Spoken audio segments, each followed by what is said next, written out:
juga super rendah hati. Kecerdasannya luar biasa, kerendahan hatinya juga sangat luar biasa. Saya seperti dikasih tunjuk oleh Tuhan, kalau jadi pemimpin, jadilah seperti Pater Paulus Budi Kleden ini. Pater Paul Budi Kleden adalah presiden SVD dunia, presiden yang melanglang buana di seluruh benua di dunia ini.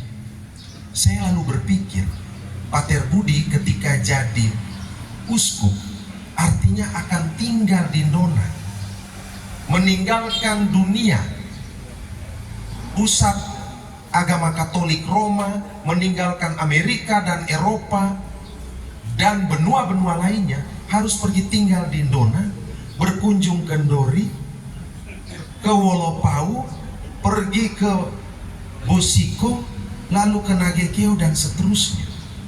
Beliau meninggalkan zona nyamannya untuk kemudian menjadi pelayan bagi umat di Keuskupan Agung Ende. Saya mengamati dan kemudian memaknai apa itu juga yang harus saya lakukan. Meninggalkan gemerlapnya ibu kota Jakarta dan kemudian harus kembali ke Kupang, berkeliling dari Alor, Lembata, Sumba Timur, Sumba Barataya, Rote, Sabu, dan seluruh NTT ini. Tidak sampai di situ, sebelum ke sana saya itu 10 hari sebelum di Vatikan di Roma, saya bersurat ke kepausan. Intinya mohon bisa beraudiensi langsung dengan Paus Fransiskus.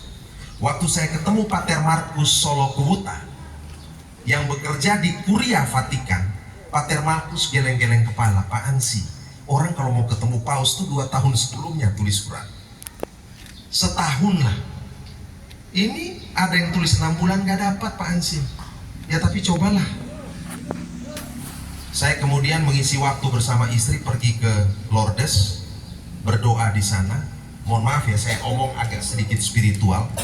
Saya harus ceritakan ini karena itu yang menjadi dasar saya putuskan untuk maju. Pergi ke Lourdes berdua sama istri sama seorang pastor orang Batak, Pater Markus Situmorang. Kami berdoa 3 hari. Saya itu dalam kondisi galau. Aduh, ngapain sih jadi gubernur? Bener, jadi bukan Ansilema ini ambisi. Ngapain? Jadi DPR aja udah enak gitu. Profesi paling enak di Indonesia menurut saya itu DPR RI. Udah paling enak jadi DPR RI. Bisa marah-marah menteri, bisa marah-marah dirjen, duit juga tidak kurang, bisa jalan-jalan ke luar negeri. Enaklah pokoknya jadi DPR RI itu, nyaman. Anggota DPR terhormat disapa, panggil presiden, saudara presiden, udah mantap lah gitu. Saya yakin saya kerja bagus, mungkin bisa jadi ketua komisi, mungkin juga bisa menjadi menteri, saya pikirnya begitu. Toh modalnya kejujuran, modalnya integritas dan kapasitas. Saya pergi Lourdes berdoa, setelah 3 hari, setelah selesai berdoa kami makan siang bertiga. Mau ke bandara untuk terbang lagi kembali ke Roma. Pada saat kami makan siang, tiba-tiba masuk WA di HP saya.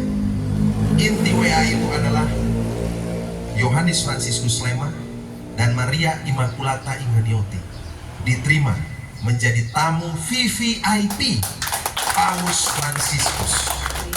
Kami menangis. Kami menangis. Sebagai seorang Katolik, saya tidak layak bertemu Paus. Saya tidak melakukan lobi apa-apa. Kami terbang kembali ke Roma, ketemu Pater Markus Solo, dia pegang undangan, dia geleng-geleng kepala, Pak Hansi, kok bisa? Saya bilang saya tidak tahu. Tuhan berkenan kepada saya dan istri. Singkatnya besok kami ketemu Paus. Paus masih jauh, masih 300 meter naik mobil. Itu hati kami udah hancur. Menangis. 50 meter seperti itu. Dan akhirnya Paus itu berada bicara 5 menit tidak lama bersama saya dan istri. Yang saya minta adalah mohon berkat dari Sri Paus sehingga saya bisa menjadi berkat bagi banyak orang. Ketika ketemu Paus, saya melihat ini adalah sosok yang sangat sederhana. Dan beliau beliau memilih nama Fransiskus karena panggilan melayani orang kecil, orang miskin. Saya memaknai di NTT banyak orang kecil. Saya berasal dari PDI Perjuangan, partainya Wong Cilik Kaum Marhaen. Apa ini maksudnya? Saya diingatkan untuk pulang ke NTT, kerja buat orang miskin ini. Maka kemudian saya kembali ke Indonesia menghadap Pak Hasto. Saya katakan saya mantap maju sebagai calon. Jadi